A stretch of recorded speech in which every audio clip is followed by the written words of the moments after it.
I'm Tracy Sabol. Tonight on EWTN News Nightly, the stage is set. Kamala Harris prepares for her speech on the closing night of the DNC as the Trump team turns its attention to the situation at the border. Targeting pro-lifers, why Republican on Capitol Hill is demanding answers from the head of the FBI. Grounds for hope, why the Archdiocese of Los Angeles may have found an answer to the lack of affordable housing. Plus, take a seat. Good news about the Holy Father's visit to Belgium at the end of September. These stories and more tonight. From EWTN, the Global Catholic Network, this is EWTN News Nightly. Thank you for being with us on the Feast of the Queenship of Mary. Our top story tonight, the Democratic National Convention comes to a close this evening with an address from Vice President Kamala Harris. A preview of her speech shows people in the pro-life community have reason to worry. Her rivals also criticize her problems at the southern border. But Democrats maintain excitement as they enter the last night of the DNC. Get ready to watch Kamala Harris take the stage in Chicago. Her campaign says she'll talk about her vision for the future and abortion. A country where all of our freedoms are protected, a country where we protect the rights of women, including the right to make their own choices about their bodies. We heard a similar theme last night from Harris's running mate, Tim Walz. We also protected reproductive freedom because in Minnesota, we respect our neighbors and the personal choices they make. Walz's family became emotional as the Minnesota governor delivered his keynote speech. It's the honor of my life to accept your nomination for Vice President of the United States. But pro-life groups push back against those who want to expand abortion. Students for Life writes, women and families deserve to know the full truth about what is at stake in 2024. Harris also gets pushback over the war in the Middle East. We need a policy change that saves lives and ends the occupation of Palestinians. The fate of the hostages in Gaza drew chants last night from the DNC crowd.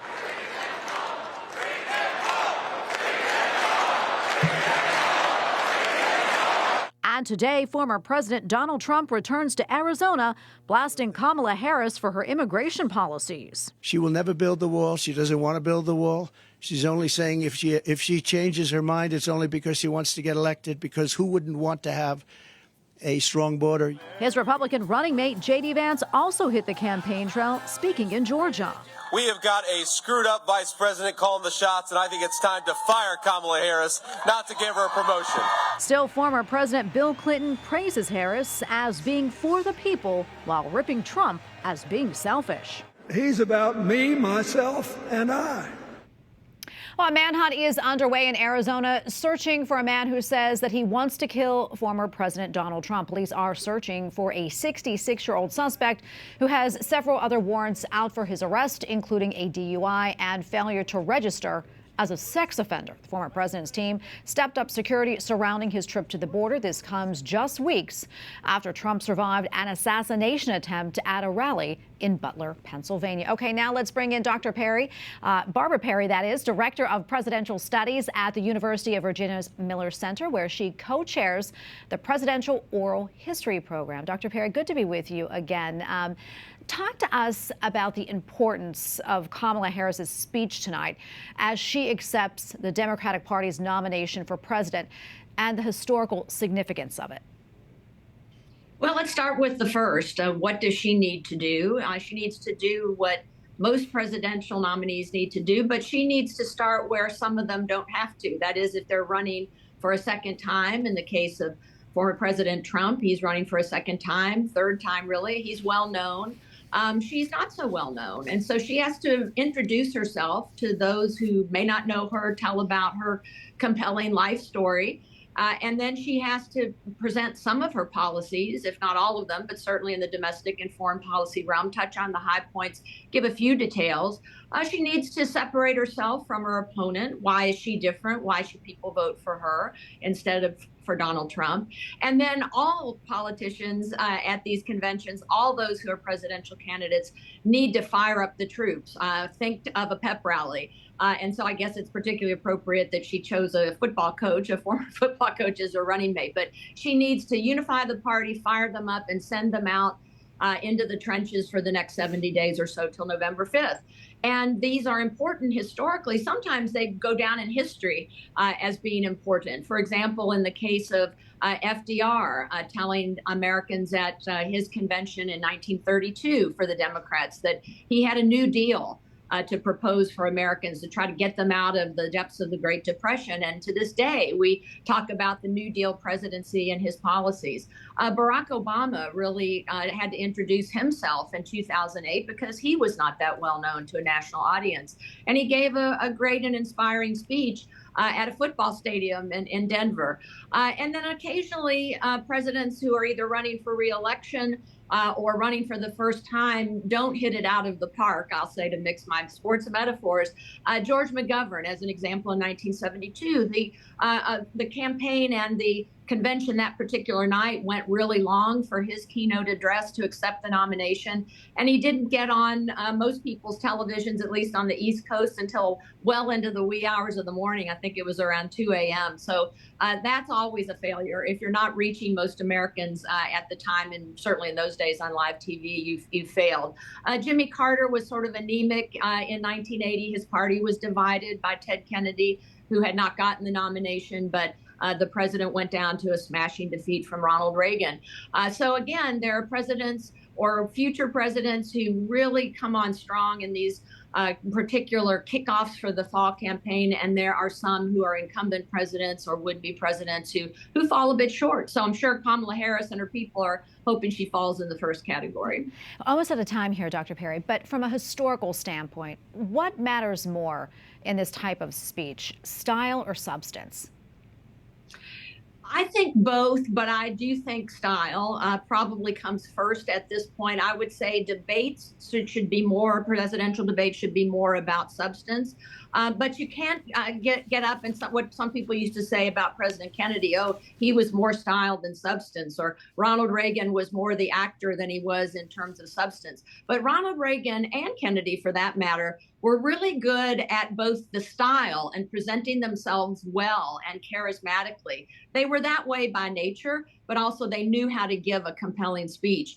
They were great communicators. But in addition to that, they could paint in broad strokes with broad brushes. And again, FDR is the same. They could come up with a broad topic or a broad label that people could sort of take away with them and, again, sometimes go down into history. But you have to have some meat on the bone. You can't be all style and no substance. So I would say to Kamala Harris, don't do what President Biden did the other night. You don't need to have a lengthy laundry list of everything you're going to do, but give some broad thematic outlines and then give some examples, particularly on things like affordability, of housing, of medical care, of education, that really concern people on both sides of the political spectrum. Yeah, we're watching to see what happens tonight. Dr. Perry, thank you so much for coming on. Always appreciate it. Well, on Capitol Hill, there is a move among some congressional Republicans to take a closer look at how a 30-year-old law designed to protect both abortion clinics and pro-life facilities from harassment is being enforced. Capitol Hill correspondent Eric Rosales joins us now from the studio with the latest. Eric. Well, good evening, Tracy. Yes, let me start first with some background, folks. In 1994, President Bill Clinton signed into law the Freedom of Access to Clinic Entrances, known as the FACE Act. Now, since Roe was overturned, Republicans have accused the Biden administration of weaponizing it against pro-lifers while failing to charge those who attack pregnancy care centers and even Catholic churches. Weeks ago, while testifying up on the Hill, FBI Director Christopher Wray said that's not the case.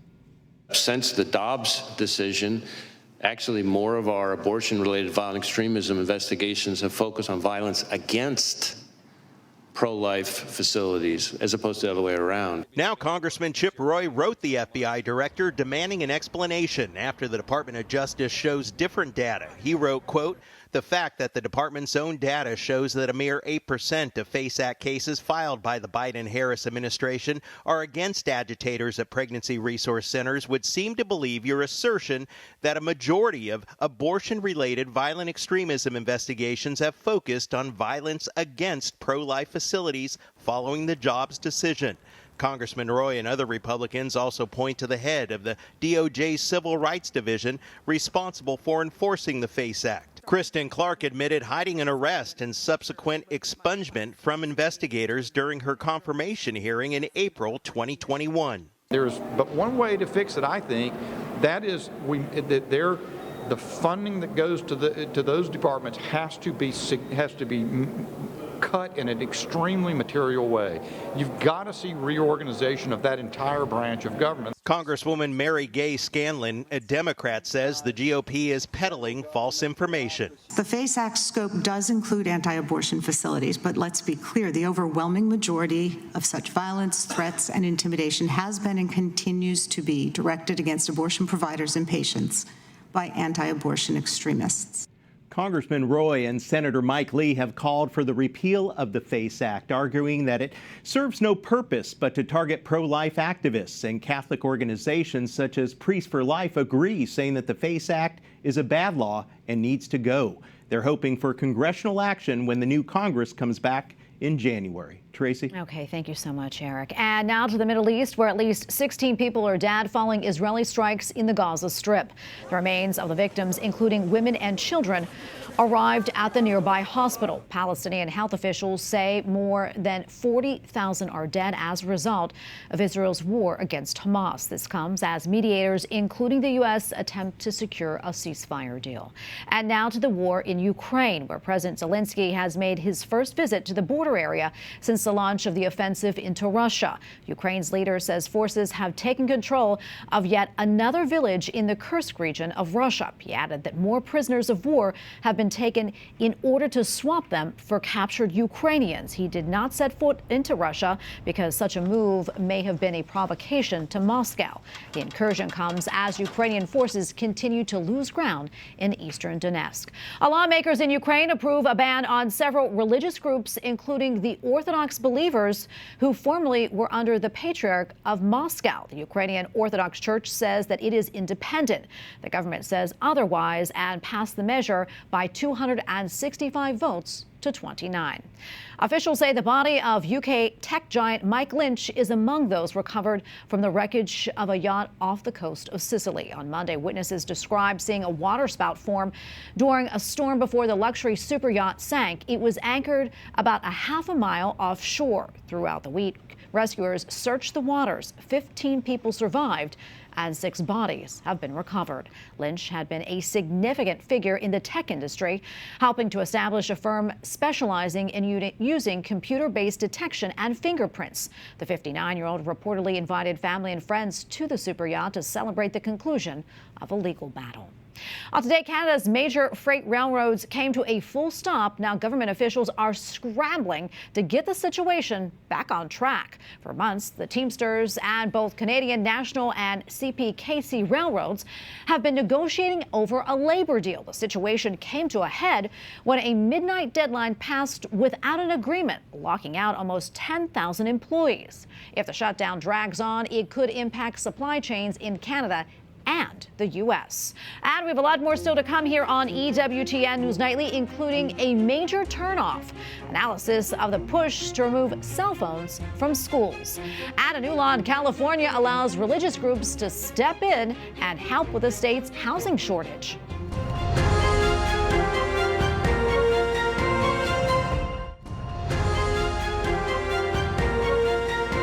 Welcome back. The city of Los Angeles faces a severe shortage of housing for low-income renters. A solution may be coming from the Catholic Church.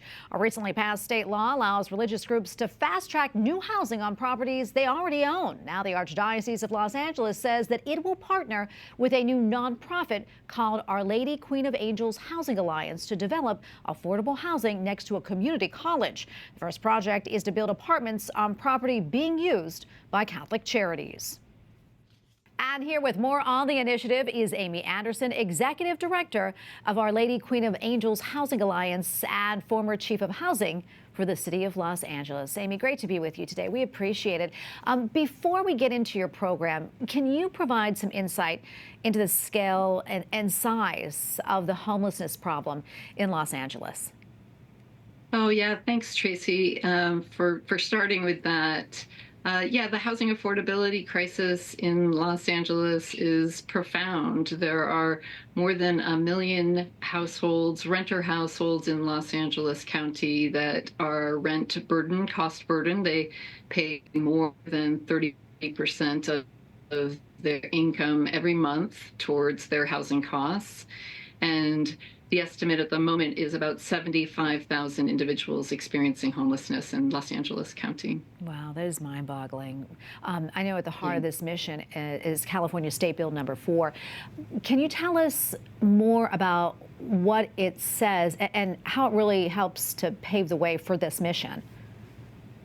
Yeah, SB 4 is really an exciting piece of legislation. It will allow owners, faith-based owners of land to build affordable housing by right. And that is often one of the biggest hurdles to building affordable housing is having to go through a public process. So a by right approval process will have a significant impact on speeding the ability to build more affordable housing. I mean, tell us, how did the partnership between your organization and the Archdiocese come about? Yeah, it was really the vision of a group of Catholic senior lay leaders from the business and philanthropic community who, reached out to the Archdiocese, joined with the Archdiocese, and had the vision for creating an independent, nonprofit, affordable housing development organization. Our vision is to really collaborate with the Archdiocese and the resources potentially available from the Archdiocese to create homes that are affordable to a wide range of populations and incomes. Amy, any idea how much land, and property the Archdiocese can provide? And also, how much of an impact do you think it's going to have? Yeah, I think that's, the Archdiocese is a fantastic partner. They are providing the land for our first development, which is already in process. And we're working really closely with them to identify additional opportunities. We look forward to having a greater, clearer sense of what the breadth is as we work forward. Yeah, and before I let you go, when do you think you'll see some of your plans come to fruition? How early could that be? Yeah, thanks, Tracy. It's super exciting. Our first development is dedicated to serving community college students and youth that are exiting the foster care system in Los Angeles. That's a population that often, when they transition out of the foster care system, often ends up experiencing homelessness. We are targeting construction start for about a year from now, so fingers crossed that we can get there. And we'll be praying for you for sure. Amy, thank you so much for coming on and telling us all about this, and God bless you. Thank you, Tracy, very much. I appreciate your interest. Well, a new study says a majority of National Education Association members want to ban smartphones in the classroom. According to a recent survey, 90% of NEA members support school policy prohibiting cell phone or personal devices during instructional time. And as many students gear up to go back to school across the country, the Parents, Television and Media Council is joining the calls to ban smartphones and what it calls digital distractions. And for our analysis, we turn now to Melissa Henson, Vice President of the Parents, Television and Media Council. Melissa, great to have you back on. First off, what more can you tell us about this study from the NEA, and why is your group backing it? Yeah, it's really fascinating that we've seen almost a 180-degree reversal when it comes to school policies on kids and phones, because it wasn't that long ago that many school districts were implementing bring your own device or bring your own technology policies in the school. But I think what they are finding is that they've sort of unleashed this beast, and they're having a hard time managing it in the classroom. These phones have become, as we said, a digital distraction. We're finding kids are using their phones during school time to bully their peers. They're using their phones during school time to engage on social media, to record TikTok videos.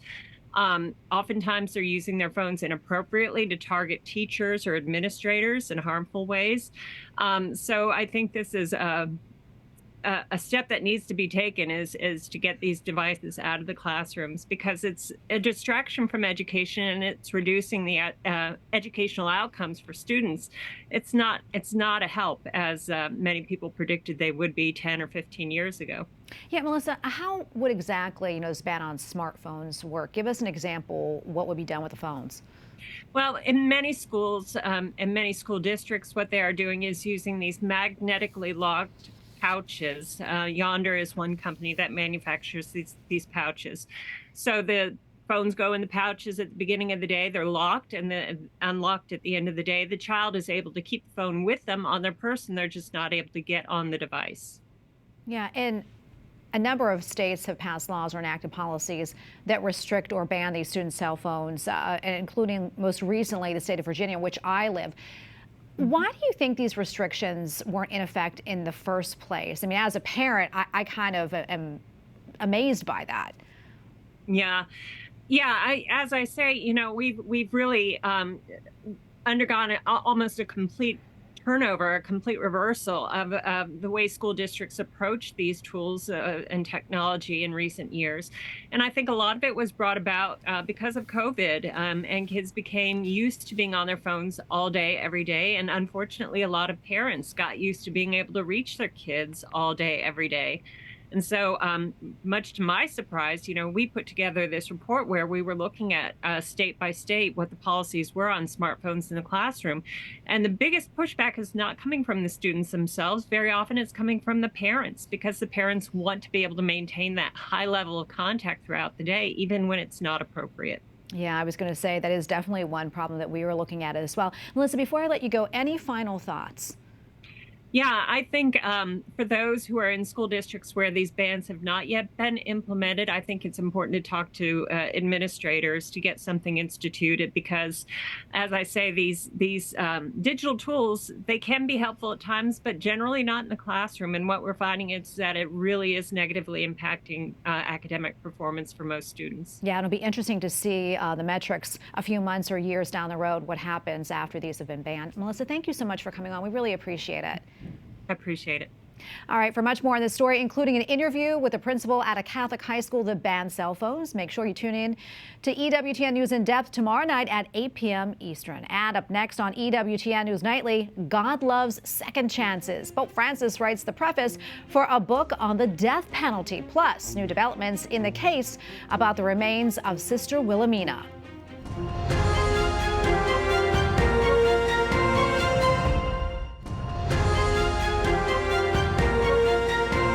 The Missouri Supreme Court has blocked a plan that would have spared the life of a death row inmate. The court says the plea deal to take the death penalty off the table could not go through without a hearing. He is set to be put to death on September 24th. The Vatican Publishing House is releasing a book next week on a Christian response to the death penalty, and it includes a preface written by the Holy Father. Pope Francis writes in part, quote, "Is it not true that Jesus welcomed in his embrace a thief condemned to death?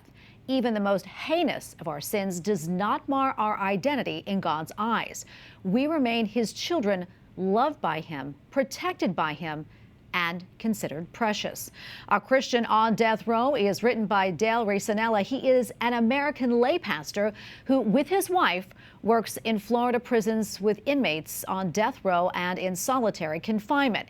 In an interview with EWTN News in Depth back in 2021, he explained why he puts so much energy into helping those facing the death penalty. I've never had anyone ask me to pray for God to give them justice. It's mercy. Mercy. Everyone, even if they didn't think they had faith, when they're facing the end of the tunnel, everyone has asked me to pray with them for God's mercy. And of course, Jesus said, "As you bestow mercy, so you shall receive mercy." And that's pretty challenging. Meantime, the Beatification Mass Pope Francis is scheduled to celebrate next month in Belgium in a 32,000-seat stadium ran out of tickets in just 90 minutes. The Mass is set for Beauduin Stadium, the largest in Belgium, hosting soccer matches and massive concerts. The stadium holds 50,000, and the remainder of the tickets are reserved for groups from parishes. The beatification of Carmelite sister Ana de Jesus is set for September 29th. Well, finally tonight, the Bishop of Kansas City, St. Joseph, has released the results of a medical examination into the remains of Sister Wilhelmina Lancaster. The report states that her body was notable for a lack of any features of decomposition, and even though the lining of her casket was completely deteriorated, her habit and clothing did not break down. The bishop concluded that Sister Wilhelmina's body does not appear to have experienced normal decomposition, while observing that there is no church protocol for determining if a body is incorrupt. He added that he hopes her story continues to open hearts to love for our Lord and Our Lady. And we thank you for watching tonight. Remember, you can follow us on social media, Facebook, X, and Instagram at EWTN News Nightly. I'm Tracy Sabol. Good night and God bless.